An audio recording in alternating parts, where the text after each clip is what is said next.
Hello everyone, welcome to a absolutely beautiful day. Let's go over my 2023 poker results in this coffee with Cooper. But first, we're gonna go out to get coffee this time. I want to give a little shout out to my buddy Frank, who had the idea of trying new places. Now, today, I'm not trying a new place. I'm going to Dutch Bros, which is a super mega chain now, and I'm gonna go grab my favorite drink there, which is basically just sugar water with some coffee. So let's go grab that, and thank you, Frank, for the idea. Good morning. May I please have a medium light iced hazelnut truffle? You got it. Okay. Awesome. Okay. Thank you. Yeah, have a good one. You see, when you're getting iced coffee, it is imperative to get light ice. Not because they give you more or anything like that, but because the integrity of the drink later on is compromised. But if you get a full Starbucks 95% ice, your drink's ruined 10 minutes into drinking it. So light ice, pro tip. I did it. I got it. Only took an entire Rampage poker vlog to watch and wait in this line because for whatever reason, doesn't matter what state I'm in, Dutch Bros has the longest lines. They take forever. Coffee obtained. I'm still stuck in line, and now I'm moving a little bit, but still stuck. Let's go home and go over these results, shall we? Okay, I am in the office. We've got Zoo here to keep us company. Zoo.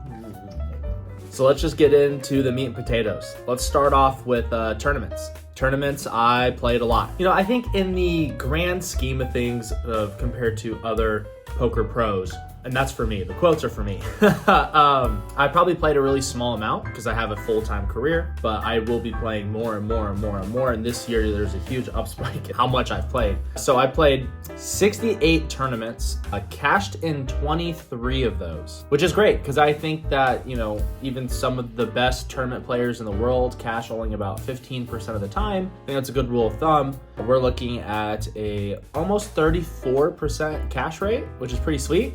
My tournament hours are, let me make sure this is correct. Yep, 431 hours. And the average, so I kept a stat of where in the field I was eliminated at. I call this stat average percent exited. Some events pay 10%, some events pay 12.5%, some events pay 15%. So I want to know how close am I getting to the money on average? And on average, I'm exiting about 25% of the fields. I do get close to the money a lot. It's a blessing and a curse. I know I can run deep. I know I can get to certain points in the event. It almost feels like a guarantee I will get to the bubble. I bubble a lot. A lot of my events are bubbled. I mean, a significant amount of my almost cashes are 5 off the money, or I have a lot of recorded stone bubbles, and it's really gross to look at. But about 25% is where of the average field is where I'm exiting when I'm eliminated. I am netted $17,000 for tournament poker. I'm making about $40 an hour, which I think is a pretty sweet hourly rate for tournament poker. Heading into cash land, significantly different results. I've played a fraction of cash as I did to tournament. Tournaments to me are more alluring. They're what I look for from poker. Tournaments, you can win championships. You can turn a $400 buy-in into $100,000 depending on the event, right? It's just insane. But anyway, cash, how I did, I played only, this is such a small number. I only played 150 hours. I have a 73% win rate, meaning when I go play a session, there's a 73% chance that I come out with more money than what I started with. Only made about $7,200 for cash. So kind of small, and my hourly rate is just under $48 an hour. So I'm successful in cash. Cash is great for me. I just play really short.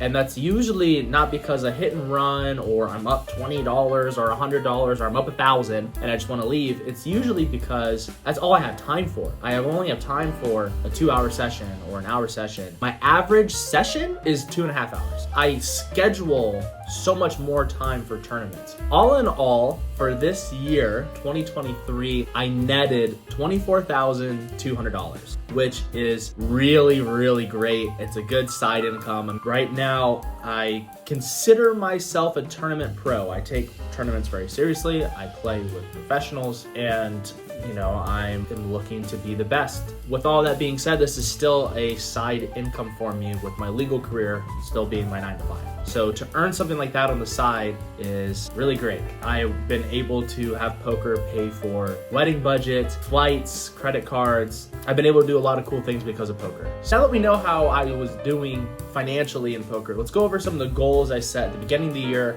and kind of where I stand on those. It's kind of cool to see this. I haven't looked at it in a little bit. You should be reviewing your goals pretty consistently. So let's see, in 2023, I wanted to play about 600 hours and I'm about there. 600 hours is a lot for me based on my schedule. I think I'm just shy of that. And so goal number 1, check. I wanted to have an earning goal of $20,000. I did that. Wow, that's surprising. That's really cool to see. That's very exciting that I set it looks like a realistic goal and I hit it. I wanted my hourly rate to be $25 an hour and wow, I crushed that. That makes me a little nervous because that means, you want to try to go up from there. So I'm going to have some lofty goals for myself in 2024. I wanted to have a global poker index ranking. Looks like I started the year at 40,865th out of all the ranked tournament poker players on planet Earth. My goal in 2023 was to be in the top 30,000. I have a note here that as of January 15th, so just 15 days into the year, I hit that goal. I became 23,639. As of recording this, according to Hendon Mob, I am currently ranked 8,902nd, which is pretty sweet because it is missing a couple tournaments that MGM will be uploading a little later. So that GPI ranking should skyrocket, hopefully in the top 7,000, 6,000. So I really crushed that goal. I had some tournament goals. I wanted to play World Series of Poker, a World Series of Poker circuit event, and WPT, and I played every single one. And then it looks like I wanted to grow my Instagram over the year, Instagram and YouTube, from 100 to 300. And I think Instagram right now is at 422 and YouTube is at 627 maybe. Wow, did we hit that goal? Crushed it. So I had a really, really successful 2023 with my goal setting. Now I'm really looking forward to being super aggressive 2024 setting those goals. Like, it just goes to show that you put your mind to it, anything's possible. You can do it too. I'm excited. That's just like, wow. Really cool. If I can do it, you can do it too. And since we're doing this poker review 2023, I thought I'd go over some of my favorite moments of the year. Winning's great, but from a poker standpoint, I think my favorite thing is twofold. There's two aspects to this. One is in general traveling with a buddy, going out with Derek, who is the other half of the association, as you guys all well know. Him and I split cost and we travel together, and it's awesome to have a support system. I wish my mom and dad, brother, sister, fiance, and all of my other good buddies could be at all these events, but they can't. And when you travel, things get a little lonely, and it's cool to have a buddy there who's supportive. Retrospect to that, I enjoy watching him be successful, and it's really cool when one of us is having a deep run and you have someone on your rail. You go to the WSOP, and some people might have 10, 15 people watching them play and cheering them on, and you're kind of sitting there by yourself and, oh no, I wish I could share this moment with someone. Like when I had my deep run then the sevens events, WSOP, I had 2 people. I had Derek and another one of our friends there, and it was cool because every time I went a pot, they were cheering me on. And then when Derek was running deep in one of the events, and he got to play with Phil Hellmuth for like 5 hours, I got to sit there and watch. It was so cool. That's probably my favorite moment from that perspective. And the other is getting to meet everyone. I had so many people come up to say they watched the vlog or they know who I am. And even in Arizona, I had people wanting to take photos with me. Who am I that you want to take a photo with? So that was really cool. So I've taken a photo with a few fans. It's just been really enjoyable to meet everyone. The poker community is small and tight-knit. And when you're a tournament grinder, you run into the same people over and over and over again. So it's been really neat. So I've enjoyed meeting everyone from fans to players and traveling with the association.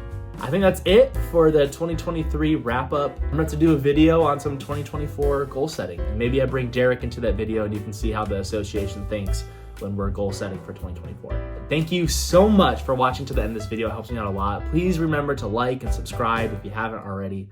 And I will see you guys in the next one.